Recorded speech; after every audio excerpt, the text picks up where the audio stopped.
In this video, I'm going to talk about how to simplify different kind of radicals. So in this case, it's going to be a lot of square roots and cube roots. So take a look at something like radical 32. In order to simplify a radical, I need to think about what perfect squares I could break down 32 into so that I can get the number inside the radical to be a little bit smaller. So it's a good idea to have maybe those first 10 or those first 12 perfect squares committed to memory. 1 times 1 is 1, 2 times 2 is 4, 3 times 3 is 9, etc.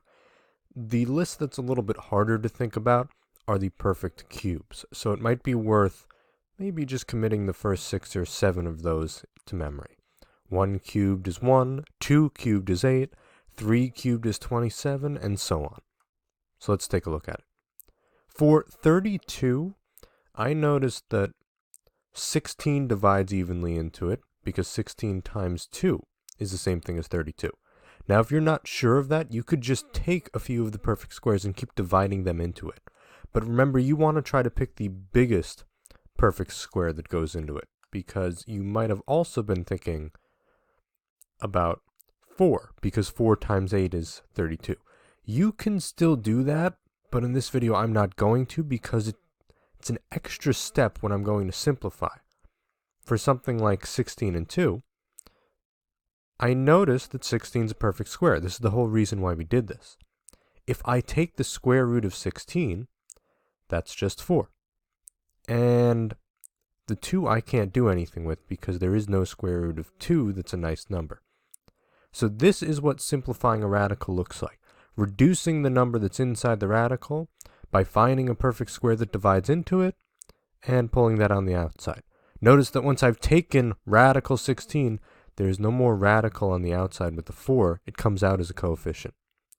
For something like number 2, if we have a coefficient already, don't worry about it. Just bring it on down and multiply it at the end. So 45, I notice, is 9 times 5. The reason I picked 9 and 5 is because 9 is a perfect square. The square root of 9, if I take that out, is just positive 3. And I keep bringing down the radical 5. And this 4 just comes along for the ride. Remember that if you don't see signs linking them, they're always linked by multiplication.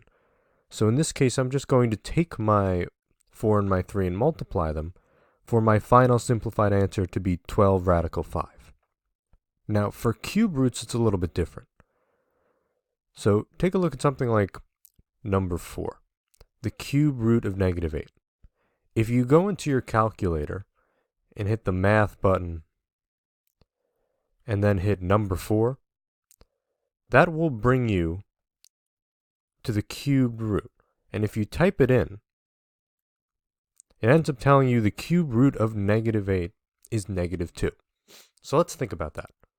A square root, so something like the square root of 16, is 4, because 4 times 4 is equal to 16. The idea with cube roots is that it's the same logic, but just one more.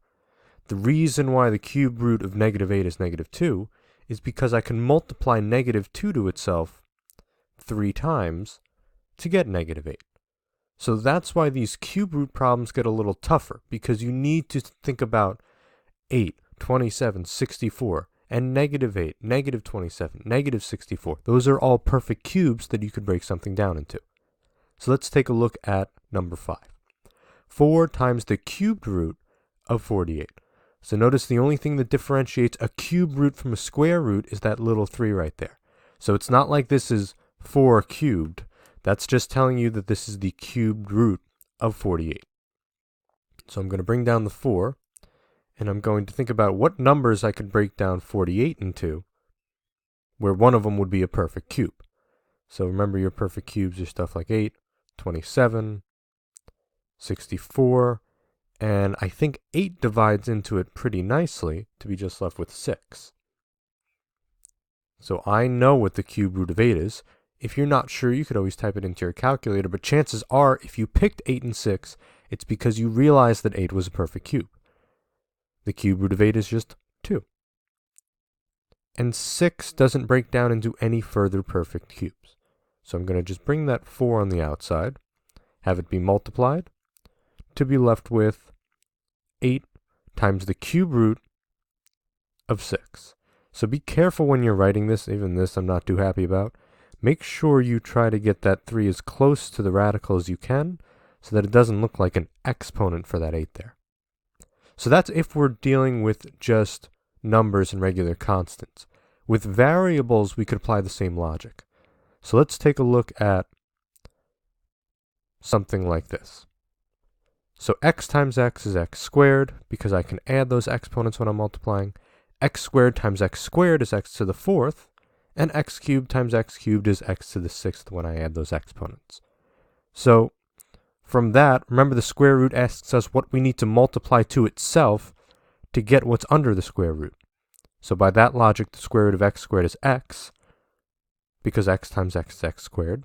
The square root of x to the 4th is x squared, and the square root of x to the 6th would just be x cubed. So if you're noticing a pattern between these, a quick trick that we could use to find the square root of something with a variable in it is just to look at the exponent and divide that exponent by 2.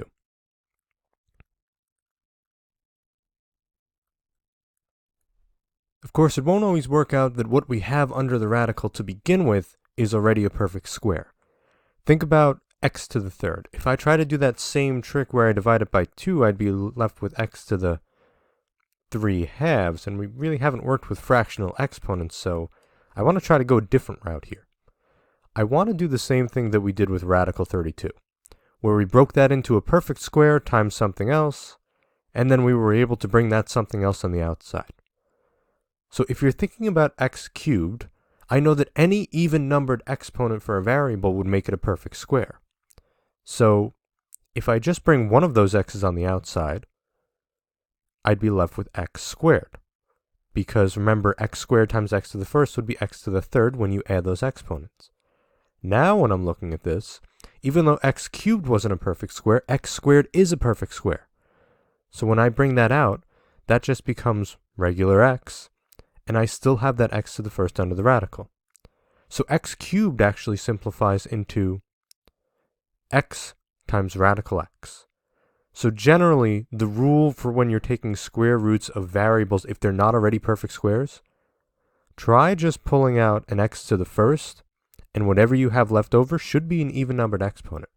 Think about that. A number is either even or odd, and if you have something like x to the 5th, well, you're pretty close to an even-numbered exponent. If you just pull out an x to the 1st, you'd be left with x to the 4th, and from there, the square root of x to the 4th, if I take half of that exponent, is just x squared.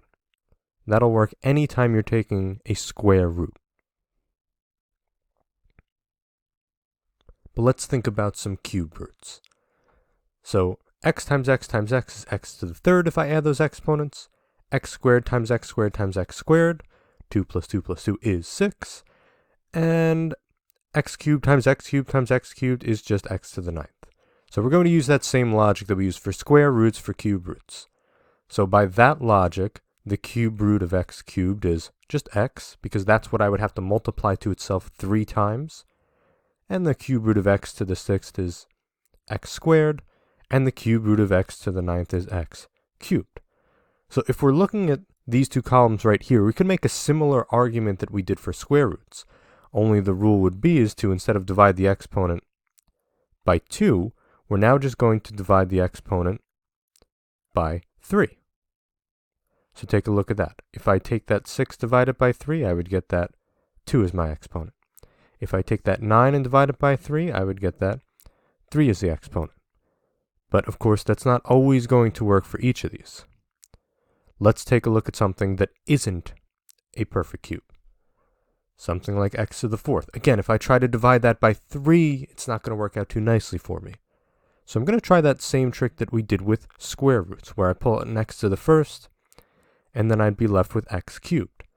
And if I look at that, I know that x cubed is a perfect cube, because I can divide that exponent by 3.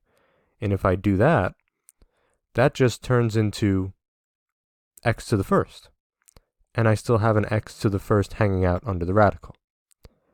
The problem is that doesn't always work. So take a look at something like the cube root of x to the 8th. If I try to apply that same logic where I'm just going to pull out an x to the 1st, I'd be left with x to the 7th, which still isn't a perfect cube. But we could use a similar sort of logic. The goal here is to try to get that 8 to the closest multiple of 3 without going over. So remember, multiples of 3 are like 3, 6, 9, 12, and so on and so forth. Things that are divisible by 3. So if I'm looking at 8, 9's pretty close, but 9's too high. So I would have to break it into x to the 6th times x squared. So x to the 6th now is a perfect cube, because if I divide that exponent by 3, 6 divided by 3 is 2. So I could pull an x squared out on the outside, and I'm still left with the cube root of x squared. So for square root problems, you'd be only left with an x under that radical, but sometimes for these cube roots, you might be left with an x squared. You won't be left with anything more than x or x squared under there, or else you'd be able to simplify more. Let's take a look at a couple more examples. Okay, so the first thing I notice here is that this is a cubed root, so all of my cubed root rules are going to apply here. So I'm going to try to get these exponents to multiples of 3. Okay, so I'm going to rewrite it with that x squared still hanging out. He's not going to go anywhere. And I'm thinking about x to the 10th, and I'm thinking I can get that to x to the 9th, because that's a perfect cube, and I'd be able to take that out as an x cubed. And for y, well, 23 is pretty close to 24, but I don't have 24 of them, so I need to go one lower to make that y to the 21st, because remember, 7 times 3 is 21. So now I have this as a perfect cube, and I have this as a perfect cube. So if I take these out, I'm going to bring that x squared still down, but that x to the 9th just becomes x cubed when I divide that exponent by 3. And that y to the 21st just becomes y to the 7th when I take it out. Under the cube root, I still have an x to the 1st times a y to the 2nd. So there's a little bit of cleaning up I could do here. Notice that these are both the same variable, so I could just add those exponents. And I'm left with x to the 5th times y to the 7th times the cube root of xy squared. Again, remember, these can get a little dicey with that cube root symbol, so just be careful, make sure you're writing that as close to the radical as you can. Let's do one more example now with a square root. So again, the first thing I notice is that there's no 3 there, so all of my square root rules apply. So I look at something like 18, and I try to break that down into a perfect square times something else. So I'm going to rewrite those terms out in front. 18 I know is divisible by 9, because that's a perfect square. X to the 16th is already a perfect square because that exponent is even, but that exponent right there is not even yet, so I'm just going to make it a y to the 40th times a y to the 1st. So I'm just pulling out a y to the 1st because then that causes the other exponent to be even. So this is a perfect square, this is a perfect square, and this is a perfect square. So I'm going to rewrite again that 2x cubed times y squared. I'm going to pull out the 9 as a 3, the x to the 16th as an x to the 8th, and the y to the 40th as y to the 20th, if I just take half of that exponent. And all I have left is 2y under the radical. Notice that I'm separating these by multiplication signs, just because there's a lot going on here and I want to try to keep myself straight. I notice that I've got a 2 and a 3 I could multiply to get 6 on the outside. I've got that x cubed and x to the 8th. When I add those exponents, I get x to the 11th. And I have those y terms that I could multiply to get y to the 22nd. So remember, multiplication is commutative. So if things are outside the radical, you are free to multiply them as you see fit. So when I simplify completely, this simplifies to 6 times x to the 11th times y to the 22nd times the square root of 2y.